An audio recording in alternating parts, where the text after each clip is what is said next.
compte plus les jours. La novela pasa por el relato de las múltiples violencias que has sufrido. El maltrato de un exnovio, la gordofobia, las agresiones sexuales, la lesbofobia. Retratas el dolor, las consecuencias, pero sobre todo, para mí, en mi opinión, contiene un realismo que da un tremendo golpe sobre la mesa. ¿Cómo ha sido abrirse en canal en este proceso de escritura?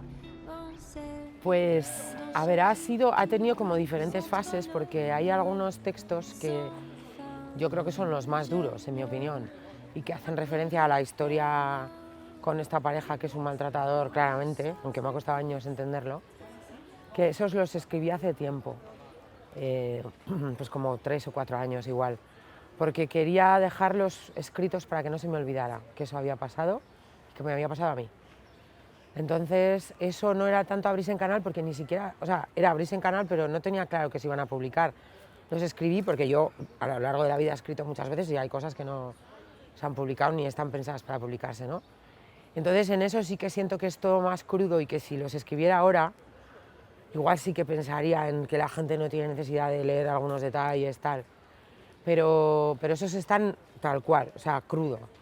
Y luego los demás, pues es que en realidad yo creo que he escrito ahora el libro, aparte de porque con tinta me ha dado la oportunidad y todo, pero porque los puedo contar sin que duela. O sea, como que pues he hecho un proceso. También yo creo que a medida que ha ido pasando el tiempo, que entiendo que no ha sido el tiempo sino el feminismo, claramente, y como que he ido teniendo un tiempo de recuperación más corto cada vez, ¿no? Pasaba algo y a veces tardaba meses en recuperarme y según iba pasando, ¿no?, los años y el feminismo con los años, pues tardaba menos en recuperarme. Entonces siento que he podido escribir cuando ya podía hablar con una cierta distancia y en algunas con una cierta ironía, ¿no?, que no siempre significa que eso ya está curado, pero me ha resultado bastante, no es terapéutico, pero no ha sido muy inquietante ni muy doloroso. Y luego hay una cosa que supongo que se acabará pasando con el tiempo y que tendrá que ver con el primer libro, que yo no soy consciente que me van a leer cuando escribo. Y entonces, claro, eso como persona es un poco peligroso, pero como autora, y para las editoras me imagino, y para las lectoras, es una fantasía, porque es como, no estoy pensando en que nadie lo va a leer, por eso lo cuento tranquilamente. Y eso, bueno, yo creo que eso le ha dado al libro una fuerza que no era pensada, o sea, ha salido así. ¿Y cuando ha trascendido y la gente lo ha leído, cómo ha recibido el Tuve impacto? pánico entre el momento de mandarlo ya a la editorial, lo edita, no sé qué, desde ahí hasta que sale, que pasan unos meses, ahí sí que me entró un poco de pánico de, ¿pero qué necesidad tengo yo? Lo va a leer gente que lo va a usar contra mí. Era un poco como si, ¿no?, como si te cuentan que hay un vídeo porno tuyo, sexual tuyo por ahí, ¿no? Pero luego la realidad es que en cuanto ha salido el libro ha habido gente que se lo ha leído enseguida, me ha devuelto cosas muy bonitas y entonces ya se me ha pasado. Pero sí hubo un tiempo que me daba un poco de... Me asustaba haber sido demasiado honesta y haber mostrado demasiado mi vulnerabilidad, que no es para nada mi estilo. O sea, yo, esto no sé si es de vasca o de qué, pero yo no me muestro vulnerable. Y aquí me parecía que me había mostrado muy vulnerable y me daba un poco de miedo, pero luego enseguida la respuesta me ha quitado el miedo. Me daba también un poco de miedo mi familia, ¿no?, que les escociera un poco, pero bueno, pues lo han leído también con mucho cariño y también se han visto de alguna manera reflejadas de una manera bonita, entonces como que está todo mejor que antes, la verdad. Me llama la atención que lo expreses desde la vulnerabilidad y luego tú siempre dices, ¿no?, que poco quemamos desde el feminismo. Hay como esa doble, la vulnerabilidad, pero también la ira, ¿no? Sí, bueno, es que yo creo que va un poco... O sea, la ira es una respuesta a lo que ha hecho la gente con tu vulnerabilidad. La gente que te quiere, con tu vulnerabilidad, lo que hace es protegerla, cuidarla, ¿no?, abrazarla casi. Y la gente, pues el patriarcado en todas sus diferentes expresiones y la gente que está cómoda en él, lo que hace es aprovecharse de esas vulnerabilidades. Entonces, cuando la gente te ha herido en tu vulnerabilidad, para mí, pues la mejor respuesta, la que he sido capaz de tener, es la ira, ¿no? La rabia más que la ira. O sea, la ira me parece más un fuego fatuo. La rabia es algo sostenido que busca venganza o busca reparación, o no sé hasta qué punto no son un poco lo mismo, ¿no? Entonces, para mí, La rabia es una emoción muy revolucionaria porque no quieres quedarte donde estás y no quieres quedarte quieta ni callada. ¿Y deberíamos desde el feminismo quemar más, tener más acciones de rabia? Hombre, yo no lo sé, porque la verdad que este debate que hay siempre sobre si tenemos que dar respuestas patriarcales, yo no sé hasta, o sea, no sé hasta qué punto la violencia es una respuesta, considerando cómo tenemos el mundo ahora. Pero la contraviolencia de la que hablaba en la Rotezora a mí me gusta bastante, porque es como, estamos soportando un nivel de violencia, todas, y todas las disidencias, que es insoportable. O sea, tenemos naturalizado la violencia sexual contra las infancias, tenemos naturalizado el feminicidio, los lesbicidios, la LGTBI-fobia, la violencia machista, convivimos con ella. Entonces, ostras, algo, por lo menos dejar de responder como víctimas pasivas que la única respuesta que conocen es el miedo, como algo colectivo deberíamos plantearnos hacer. De hecho, te iba a preguntar, que el testimonio que tú estás contando al final también puede ser un espejo para muchas de nosotras. Entonces, ¿hay alguna respuesta a este dolor colectivo que podamos hacer? Bueno, yo creo que romper el silencio claramente ha sido una. O sea, la perspectiva de hace 8 años o incluso 5 años en la que nos daba vergüenza contar las violencias, ¿no? Era vergonzoso, era un estigma haber vivido violencia, ¿no? No lo contábamos.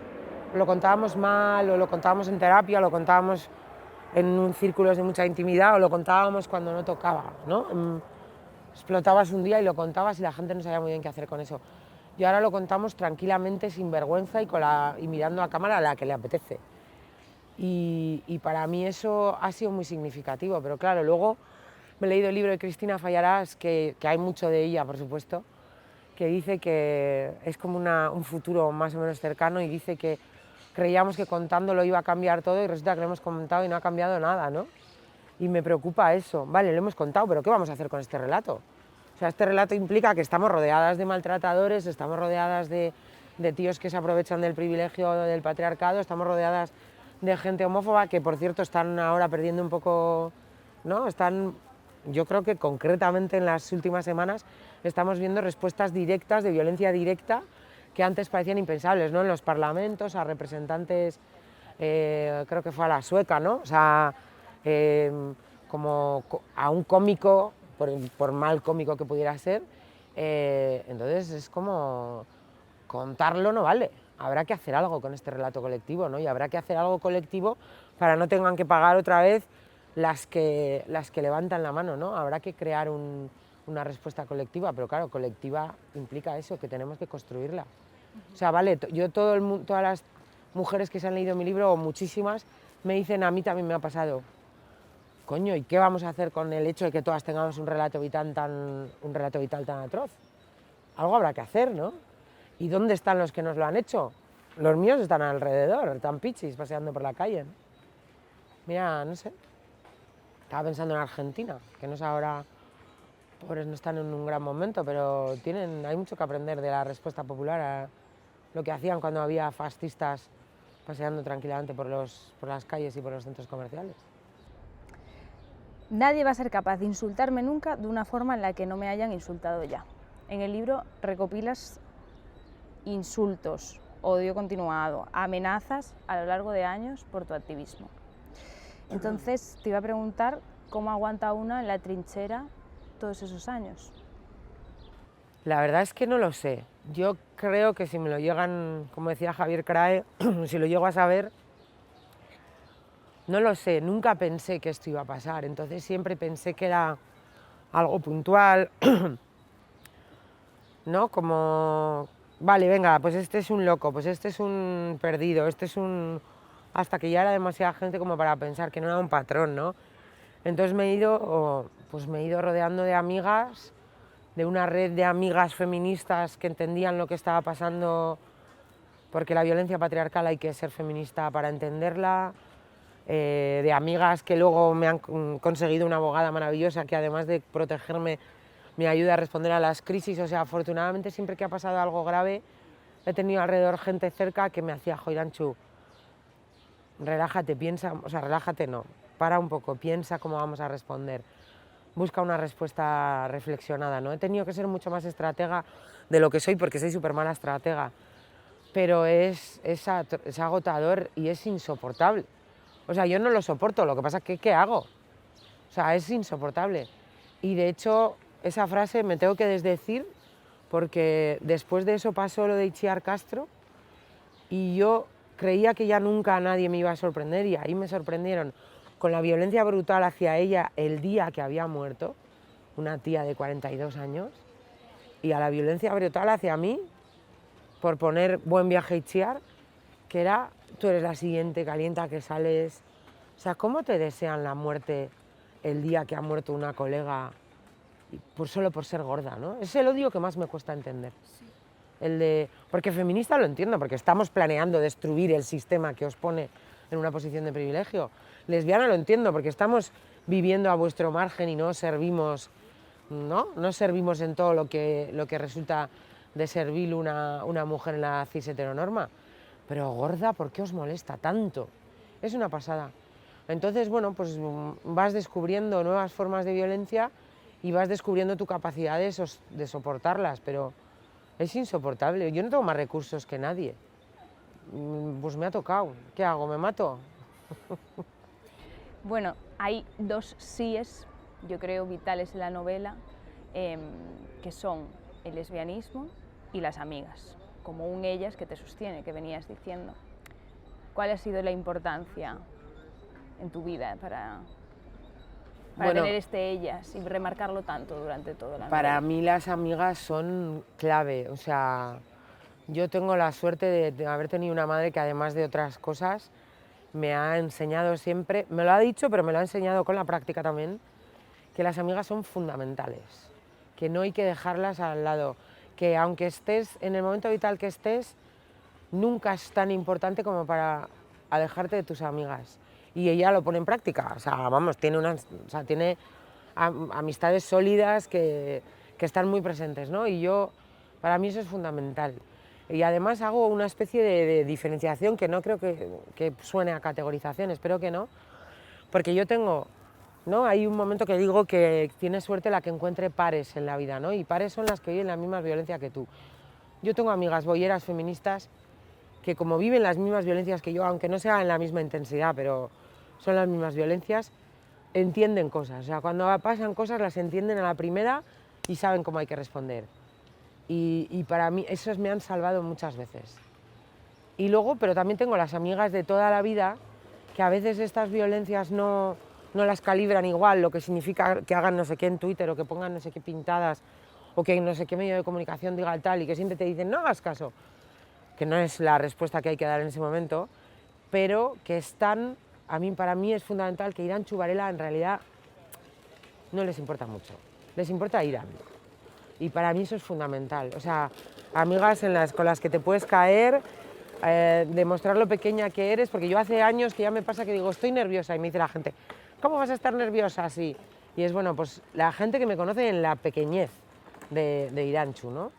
Y además que me la recuerdan, o sea, como muy bien, cariño, has escrito un libro, haces monólogos, lo que tú quieras, pero en este espacio tienes el mismo sitio que todas las demás. Y a mí eso me viene, aparte de gente que te conoce toda la vida, que eso ayuda mucho, porque les estás contando una milonga y te dicen, esto es una milonga.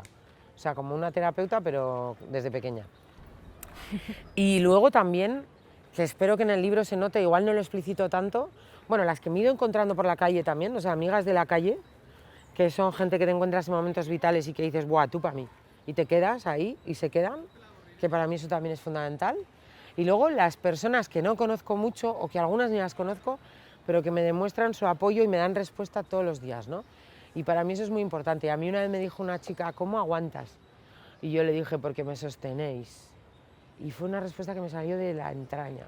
Y el otro día en una presentación del libro vino y me dijo, hola, yo soy la que te hizo esa pregunta.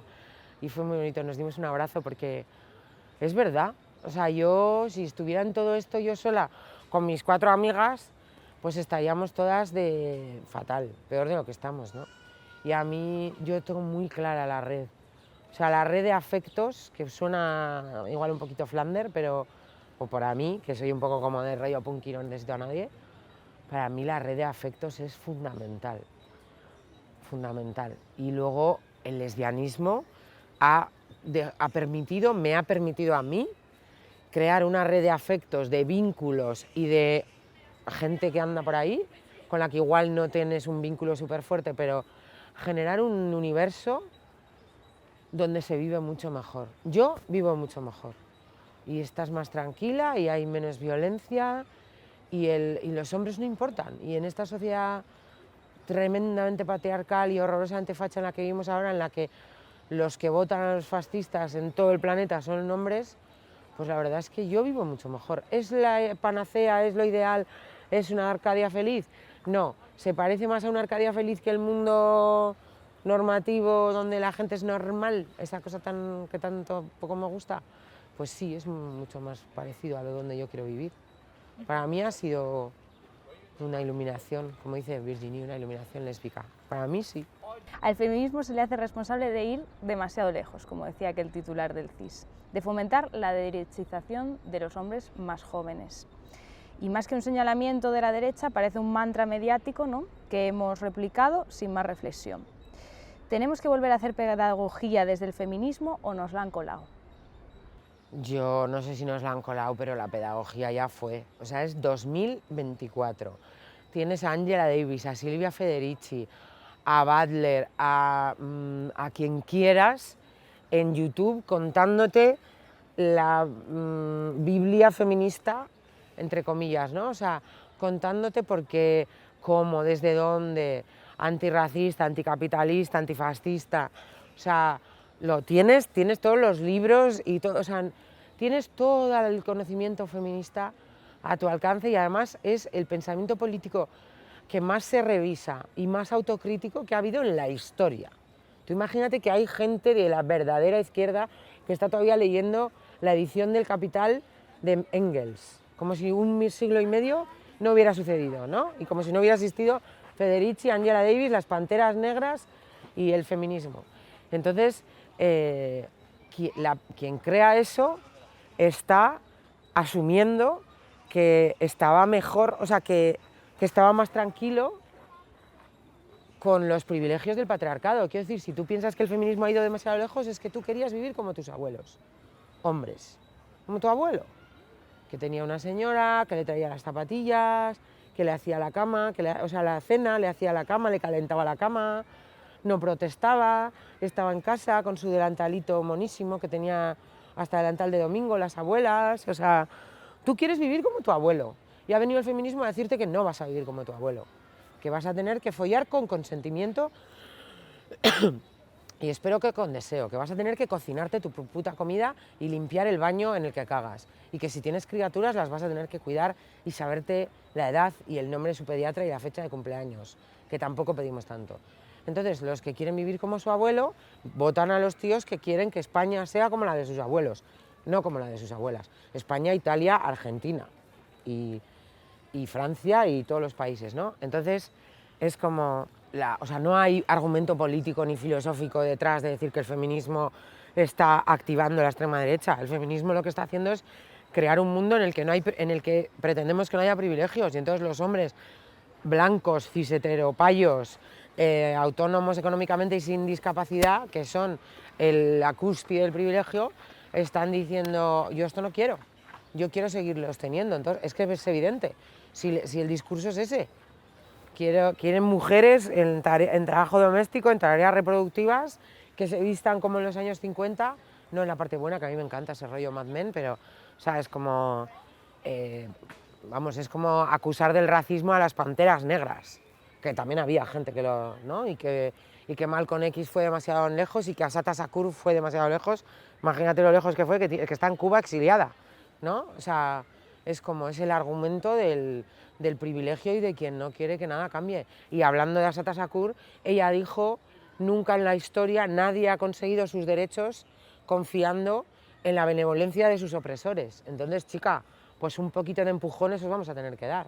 Os estamos dando empujones, y de momento solo performativos. Igual hay que empezar a darles empujones de verdad y puñetazos. Igual hay que seguir al que no se entere. Pero parecía que los medios lo habían entendido y en cambio al final también replicaron aquel No, titular. los medios están al servicio de los medios mainstream, los grandes medios generalistas, están al servicio de quien les paga. Entonces les hacía gracia. De hecho, yo al principio era esa pitufina, ¿no? Ponían una pitufina en cada tertulia, que les hacía gracia a una feminista que cuente cosas. ¡Ay, mírala qué graciosa, qué cosas dice! Cuando el mensaje ha calado, y no ha sido por los medios de comunicación, ha sido por la movilización en la calle, lo tengo clarísimo, cuando el mensaje ha calado, se han dado cuenta de la amenaza que suponemos y entonces nos han dejado de llamar. De hecho, es que ya no hay feministas en las tertulias políticas, hay señoras que dicen que son feministas, pero que no tienen ni marco teórico ni calle. Y para mí, esas dos cosas son imprescindibles para convertirte en portavoz del feminismo. Para ser feminista en tu casa, con el deseo y la conciencia ya vale, pero para salir en medios de comunicación predicando un poquito de calle y un poquito de marco teórico. Y yo ahora veo señoras que les faltan de las dos cosas. Bueno, por unas o por otras, el ultraderechista Elvisa Pérez tiene 3 diputados en el Parlamento Europeo. Estamos con el foco en el antifeminismo, cuando en realidad no sé si esto es más un problema de clase, de vivienda, de salarios. ¿Cómo que crees que la clase obrera está votando a fachas? No, que en el sentido, me explico mejor. Tenemos el foco en que quizá es el antifeminismo lo que promueve que estos señores voten a Elvisa Pérez, pero igual tiene más que ver con la vivienda, los salarios. No lo sé, yo no me atrevo a hacer, yo estoy estupefacta porque me parece como, yo qué sé, es que este se le ve a la legua que es que además de todo y facha, es tonto. Yo siempre digo que para ser facha hay que ser o tonto o mala persona, las dos. Normalmente los dirigentes fachas son las dos cosas, pero es que, o sea, yo me parece, yo qué sé, chicas, que no tiene ni épica. Pero bueno, entonces claro, para mí hay una cuestión de, para mí esto es Goebbels. O sea, los 11 principios de la propaganda de Goebbels los aplican al dedillo y entonces, claro, uno de ellos, que para mí es el más peligroso, pero el más eficaz, es que tu mensaje se adapte al más simple de tus interlocutores. Bueno, interlocutores ni siquiera dice, de tu público al que estás engañando, ¿no? Y entonces es lo que hacen, claro. Explicar un mensaje de izquierdas, feminista, anticapitalista, antirracista, es complicadísimo, porque tienes que hacer argumentos estructurales, hablar de sistemas de opresión que se entrecruzan, chica, necesitas al menos 3 o 4 minutos. Pero para la propaganda básica, España para los españoles, ¿qué cojones es eso? O la violencia no tiene género, o al delincuente, no sé qué, todas esas mierdas, es que eso no tiene ninguna complicación. O sea, son argumentos de mierda que no van a ningún sitio, pero claro, es fácil dejarte llevar por eso, y más en lo que decías tú, que me imagino que vas por ahí en un contexto de desencanto absoluto y de precariedad total, que es que la gente, vivimos o sea, la generación anterior a la mía tenían como un horizonte de bienestar relativo, ¿no? Que si trabajaban y cumplían iba a haber un estado de bienestar. Pero es que claro, y te iban a dar cita para el médico al día siguiente y vas a tener como una jubilación, pero ahora que esa perspectiva se ha ido a la mierda, pero totalmente, claro, yo entiendo que la gente busque alternativas más mesiánicas que reales, de política real, y a eso han contribuido también la política vendiéndonos. Yo es que siempre he estado en contra de las propuestas personalistas, que me da lo mismo Pablo que Yolanda, que Pedro, que Rita. Rita me ha salido, iba a poner un ejemplo, que fulanita. No puede, o sea, porque ahí detrás de esos planteamientos personalistas hay una cosa mesiánica de yo he traído la solución, que esto es una forma de hacer política muy norteamericana y que se ha llevado a cabo mucho en América Latina. Pero entonces, claro, ahora votan a un señor o a una señora. Y eso se parece un montón. Si solo votas a un señor o a una señora, ese señor y esa señora está aplicando los principios de la propaganda de Goebbels, desde la izquierda o desde la derecha. Y eso, spoiler, no va a salir bien. Nadie va a cambiar las cosas en una legislatura. Vota a quien proponga algo que sea difícil de llevar a cabo. Bueno, es que no sé, también estoy ahora diciendo a la gente lo que tiene que votar, pero a veces hay gente que parece que le hace falta, hostia. En el libro también hablas de la clase y lo explicas muy claro con cómo te sentabas en el suelo para ver la tele, porque no había sitio en el sofá y te tenías que sentar en el suelo. Sí, es que a veces sí, hay relatos que pienso, parece que me estoy haciendo aquí como la Oliver Twist, pero es que, o sea, yo tengo un recuerdo de mi infancia en la que nunca he sentido que tuviera ni yo ni tuviéramos ninguna carencia. A mí se me ha dicho mucho que eso no se podía comprar. De hecho, se me decía mucho que se compraba un libro a la semana, porque si hubiera sido por mí, se hubiera comprado un libro al día, porque era...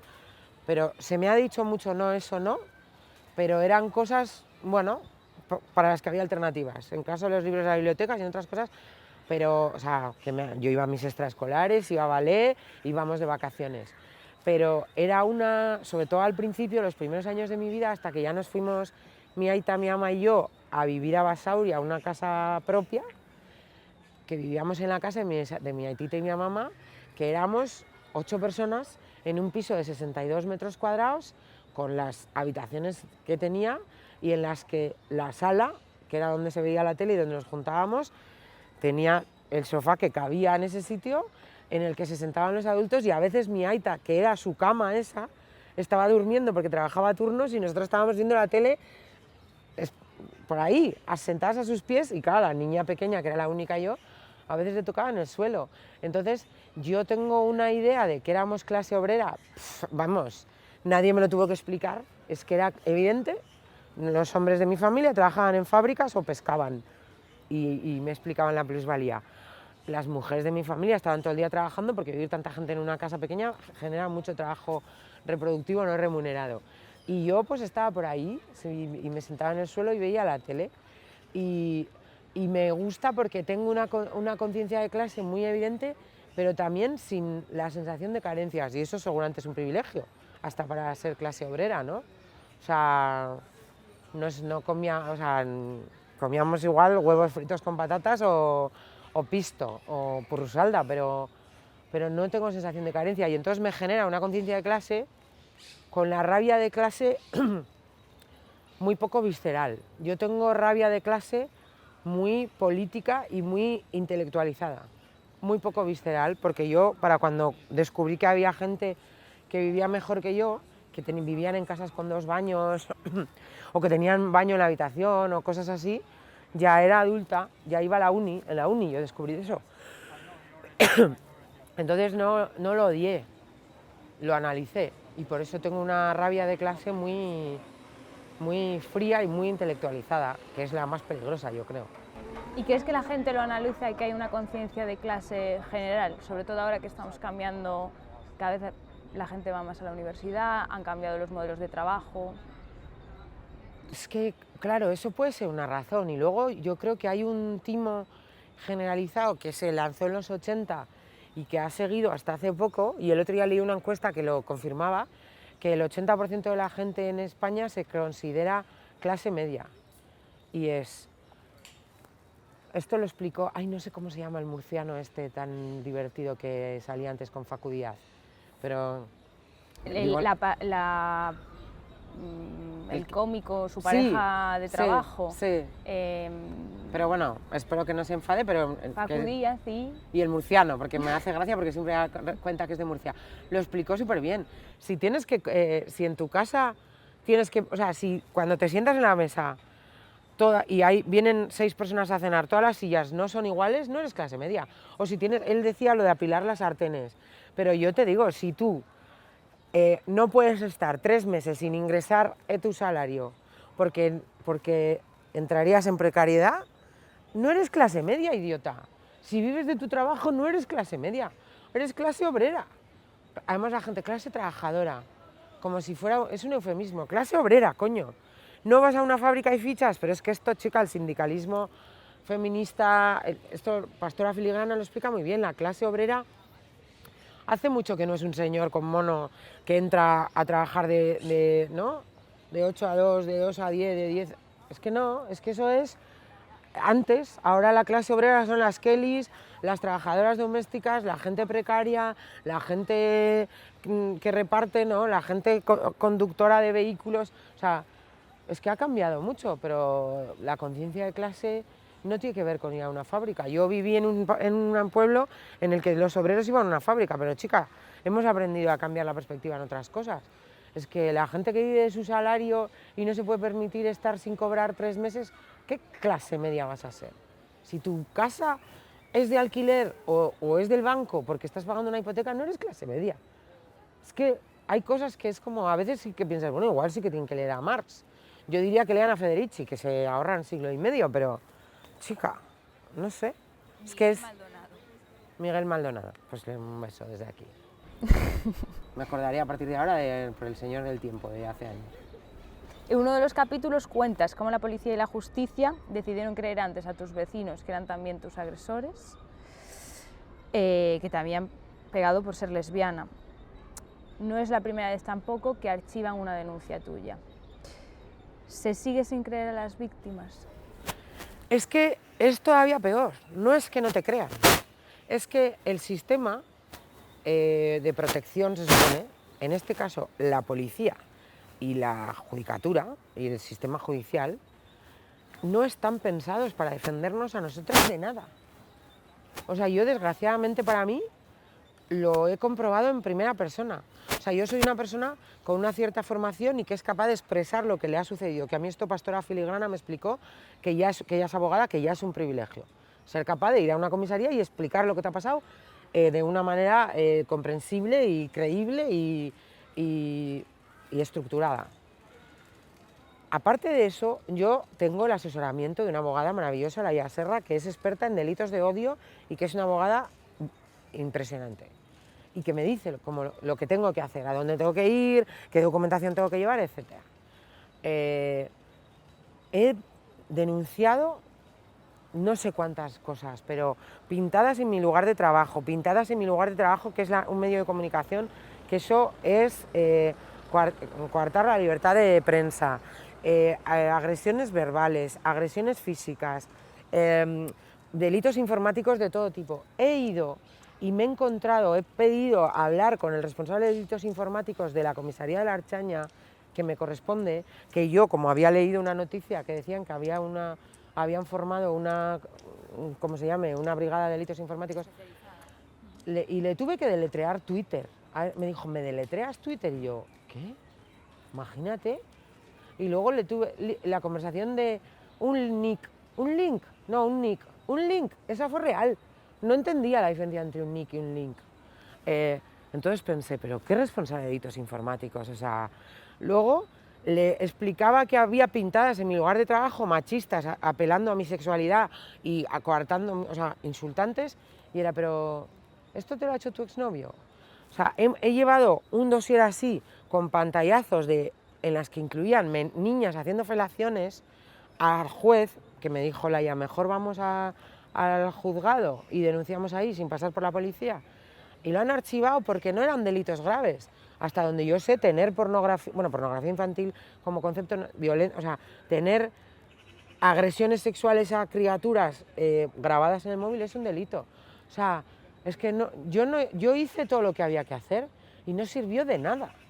O sea, los policías que vinieron, la Archaña que vino con lo de mi vecino, igual me creyeron, igual no, pero lo consideraron una riña vecinal. No entró como delito de odio a pesar de que fue al grito de invertida y lesbiana. Y luego le absolvieron. Entonces es como, pero no es un fallo tras otro casuales. Es que no está hecha la justicia para defendernos a nosotras de la violencia patriarcal. Está para que la violencia patriarcal quede impune. Un marco de impunidad es lo necesario para que una violencia esté legitimada. La policía y la justicia legitiman la violencia patriarcal. Pero así, o sea, vamos, se lo cuento yo a quien le dé la gana contradecir esta afirmación porque lo he vivido. Reiteradamente. ¿Y cómo vas a decirle a una tía, denuncia? Pero si le vas a hacer pasar por un calvario que luego no va a servir de nada. El 100%, el estudio que hizo el anterior Ministerio de Igualdad, el que era de verdad un Ministerio de Igualdad y no el cuadro que hay ahora, hizo un estudio y el 100% de las víctimas de violencia machista dijeron que no volverían a denunciar. Porque ¿de qué te sirve a ti que igual a ese tío le metan a la cárcel no sé cuándo, que a ti te da igual, porque además si somos feministas no somos punitivistas, con el calvario que has tenido que pasar? Vamos, denuncia, las campañas de denuncia, ¿denuncia a quién? ¿A dónde? ¿Por qué? ¿Qué sistema de protección se va a activar? Ninguno. Lo tienes que contar 80 veces a gente que no te está escuchando, que te está cuestionando. Yo creo que lo que hay que hacer es autodefensa feminista. Y eso no incluye a la policía ni a la judicatura, claramente. Entre página y página dejas abierta la pregunta de si la llama de Pablo Iglesias para hacer un microespacio feminista en La Tuerca te cambió la vida mejor. ¿Tienes ya una respuesta?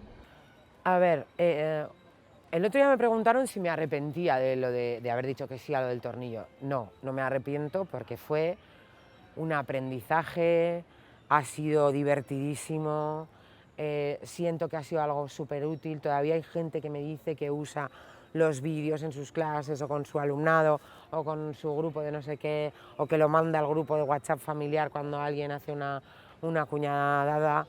O sea, para mí fue una experiencia personal, periodística y política incomparable. Me gusta y de hecho sé que mi visibilidad en gran parte se debe al tornillo. Claro, lo que pasa es que me expuso a un nivel de violencia que no imaginábamos ni yo, ni Pablo Iglesias, ni nadie en ese momento. Entonces no me arrepiento para nada y estoy muy agradecida de haber podido hacer el tornillo. Pero en adelante, a todas las tías que me han venido contando que les habían propuesto un proyecto que les daba visibilidad, les he dicho ten cuidado y piénsate si quieres poner tu cara y tu nombre real. La mayoría dicen que sí y luego no sé si se arrepienten o no, pero no imaginábamos que iba a ser esa respuesta. O sea, nadie lo imaginaba. Resulta que descubrimos la violencia brutal a la que nos íbamos a exponer las mujeres feministas en las redes. Pues bueno, he servido de caso para muchas investigaciones, la verdad, y ya lo asumo por lo menos que sirva para algo, ¿no? Pero no me arrepiento para nada. A ver, de todas las historias que yo cuento, la que peor lo pasé yo fue la de lo que yo llamo el Goena Gate, que fue una semana entera los medios de comunicación masivos diciendo que yo había acosado a una mujer y la había echado y se había tenido que ir de Twitter por mi culpa. Y usaban el verbo acosar todo el tiempo. Y entonces era, claro, los medios de comunicación masivos están en todos los lados. Yo entraba a un bar y veía un faldón en el programa de Susana Griso, en el de Ana Rosa Quintana, Irán Varela, acosa. Es que usaban ese verbo, eso es imputarte un delito, ¿eh? Y lo vieron mis padres, lo vio mi familia, está en todos los lados. Es que la entrevistó Pepa Bueno. O sea, todo esto empezó un sábado, el domingo se durmió. Yo tengo claro que ahí la oficina de prensa del PP vasco entró, pero no tengo ninguna prueba de esto. Y entonces el lunes todo estalló, abrió los informativos de la radiotelevisión pública vasca, de la radio y de la televisión. Y entonces el lunes a media mañana ya estaba en todos los lados y el martes ya era en prensa escrita y el miércoles la entrevista a Pepa Bueno. Todos los medios de comunicación de este país, España, tienen mi teléfono. Tú has tenido que buscar mucho mi teléfono, si no lo tienes tú, lo tiene una compañera tuya, con una llamada consigues mi teléfono. No me llamó ni una sola periodista, ni un solo periodista de ni un solo medio para preguntar ¿qué ha pasado? Porque además lo que había pasado estaba en Twitter, quiero decir, solo tenías que meterte en mi Twitter y en el suyo y veías que era una cosa súper light, o sea, de acoso nada. De acoso nada. Era una interacción en la que yo señalaba una cosa y tal y cual, y ella se pudo sentir interpelada y le pudo sentar fatal. Pero, o sea, con meterte en mi Twitter y en el suyo bastaba, pero llamarme por teléfono, ¿qué ha pasado? ¿Qué tienes que decir? Le llaman le buscan buscan a maltratadores y a feminicidas condenados. No me llamó ni un solo medio de comunicación. Y estuve una semana viendo que era la más mala de España. Claro, luego lo que yo no sabía y luego aprendí es que luego se les olvida. Pero a ti no.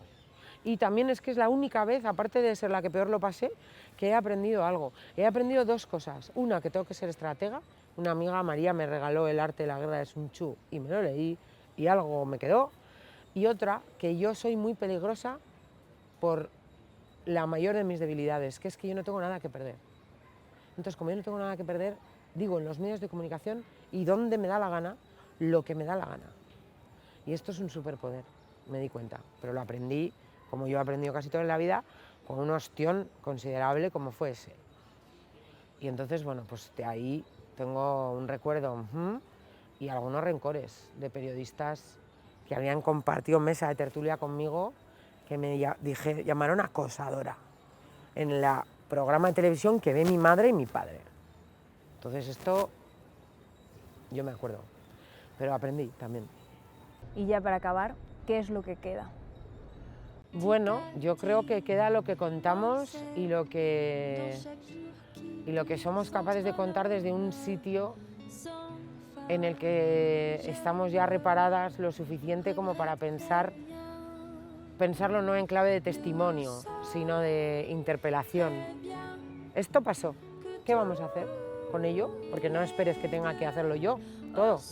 Tendremos que hacer algo entre todas, ¿no? El si tocan a una, nos tocan a todas, ¿en qué se traduce? Y espero que quede, que haya un montón de mujeres racializadas, trabajadoras sexuales, trans, personas en situación administrativa irregular, personas y cuerpos que han vivido de violencia desgraciadamente peor seguramente que la que he vivido yo, que también tengan espacio y lugar para contar su relato y que las editoriales les llamen y que los medios de comunicación le den espacio para que nos puedan seguir interpelando. Yo creo que siempre tienes que tener pendiente la pregunta de madre mía, y si esto me pasó a mí, ¿qué no les habrá pasado a las que están en situación de opresión peor con respecto a mí, ¿no? Yo creo que eso siempre, esto me lo decía mi madre también, siempre hay que mirar a quien está peor que tú, no a quien está mejor. Y esto yo creo que es algo profundamente feminista y revolucionario.